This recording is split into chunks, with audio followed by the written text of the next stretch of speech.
আমার কি মনে হয় জানেন স্যার, বাইরের কলেজ ফ্রেন্ডরা এসব ব্যাপারে জানে, তবুও ঠিক মুখ খুলছে না। আরে মশাই, আপনারা পারেন না এমন কোনো কাজ নেই। এই থানায় নিয়ে দুটো রুলের মতো দিন, দেবেন সব বাপ বাপ করে বলে দেবেন। এই তুই থামবে। ঠিক আছে। হ্যাঁ, আপনি বলুন।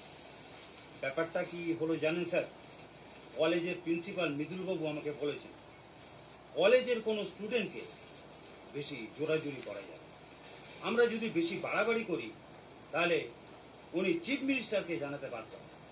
লে হালুয়া, এভাবে চললো তো এই কলেজ প্রাঙ্গণ আর প্রেম তীর্থ Vrindavan same to same, no difference. এই কলেজে কলেজে পেস্টলি না, যাকে বলে এই ছোট করে সিসিকেল। সিসিকেল কি বানালে বলুন। এই, বেরো বেরো এখান থেকে, বেরো বলছি এখান থেকে, বেরো। আচ্ছা কেশববাবু, আপনি এখন আসুন, পরে কথা হবে। ওকে স্যার, ঠিক আছে, তাহলে আমি চলি স্যার। আসুন।